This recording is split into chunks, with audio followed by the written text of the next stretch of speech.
On the day two, pretty much we will be focusing on information gathering, where that we need to fix a particular target and we need to understand what are the information that we can collect about the particular target. We will definitely fix the target. For example, if Turnkey.lk is your target, what you can do is that you will be able to get some details about Turnkey.lk by using some tools called Red Hawk or maybe Detect. These are some of the tools. And here on the top that you are seeing some tools like Angry IP Scanner, Advanced IP Scanner, and pretty much other tools. This will be help you out to get the details about people who are connected to your same network. For example, I do have Angry IP Scanner here, so let me quickly show it to you. So this is my Angry IP Scanner.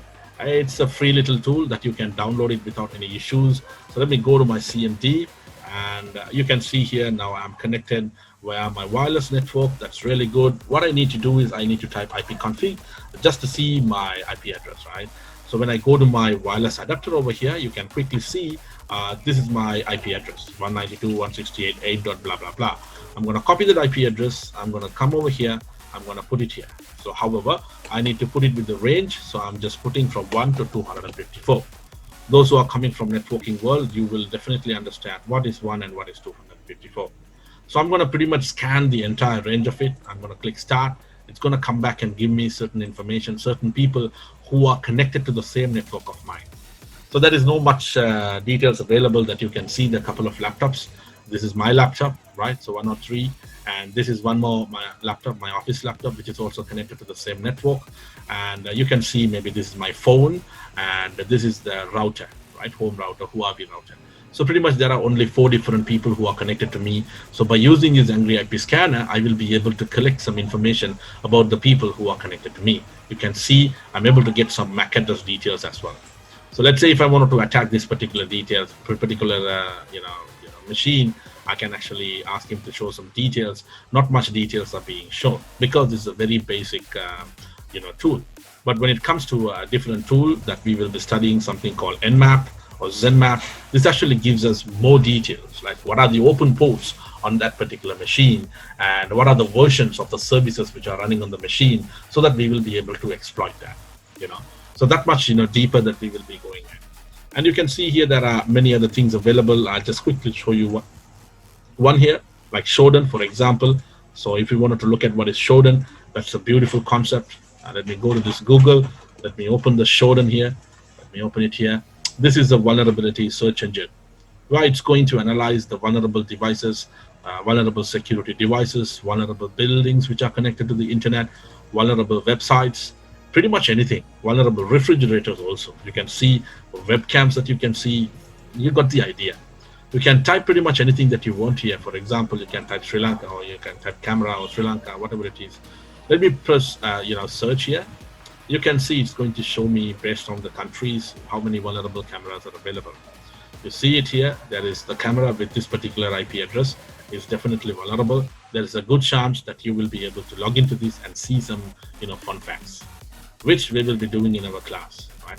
For one more example, let me type Sri Lanka here. You can type it and you can see what's happening with Sri Lanka. So it's just searching that you can see there are a couple of Sri Lankan telecom devices which are identified as vulnerable. That means they are brute forceable and their username passwords can be taken. You will be able to even log into this particular machine. There are 496 devices which have been identified over here. So let me click this device just to see why it is vulnerable. You can see the port number 23, which is nothing but a telnet port. If you wanted to know about that, you can type speed guide ports. You can go over here and you will be able to see what is this port. This port is available. If this port is open in this particular device, which is in Sri Lanka, so what can I do with this port? You go here, you can click the port number. You will be able to see much more details. You can see that it's a telnet port. Again, networking knowledge is much more than enough for you to understand what is telnet. Telnet is the protocol which helps you to log into the devices, right, remotely and try to execute certain, commands. Then, try to configure the device. On the right-hand side that you can see, there are a lot of different vulnerabilities associated with the port. And you can even see there are a lot of different Trojans and worms and viruses which are available. So all these things that you will be able to practice, you will be able to exploit in order to get into these machines in Sri Lanka. Unfortunately, that you can see there are 400 odd devices are available in Sri Lanka. You can see here, I'm just clicking it. There you can see almost 500 devices. So you can try one by one. I'm not telling that every device is exploitable straight away when you are trying for the first time. There are going to be a lot of techniques that you need to pull out in order to log into these devices and do some serious damage. So Mr. Guru Singer, he's having a Cisco 2921 device, which is a router, and his serial number is also exposed. So this is the date that he might have bought this device. So we can even call to the Cisco vendor, or maybe we know that Sri Lanka Telecom is the one purchased this Cisco device. We can even call to them. We can provide the serial number, try to reset some admin passwords if possible. We can even try that way, right? And brute force is one more way in order to get this thing done. So that is a lot more, and I'm just giving you a little bit of introduction what we are going to do with this kind of a thing. There is a similar search engine called Census. In fact, there are 10 or 15 more search engines are available, which are similar to this. I was having a small screenshot, which I lost it by now. Anyway, there are about 10 to 15 search engines are available. We are always familiar with Google, Yahoo, Bing, and stuff like that. But once if you step yourself into the security world, that you must be using different search engines like this, right? So let me quickly show you what exactly the Red Hawk can do it for you, and then you get a good idea on how exactly the information gathering on the websites that can be done. I have already cloned the Red Hawk software from the GitHub, right? So that I'm just going to execute that. So Red Hawk, this is the device. Let me put ls. I can see this is a PHP based file. So I'm just going to execute that file, and you can see this is how the file will look like. This is how the execution will look like. Pretty much it is asking you to enter the website that you wanted to scan. I'm just going to put turnkey.lk, and I'm going to give turnkey.lk is an HTTP website. I'm going to mention that. It's asking you what kind of scan that you wanted to do. Do you want to do a basic reconnaissance? Yes, I wanted to do a basic reconnaissance. It pretty much gives me some certain basic details about the turnkey. I can see this is how the turnkey has registered the website, and this is the public IP address of turnkey. And turnkey is using Apache as a web server. You can see it is a WordPress web, and pretty much Cloudflare is not detected.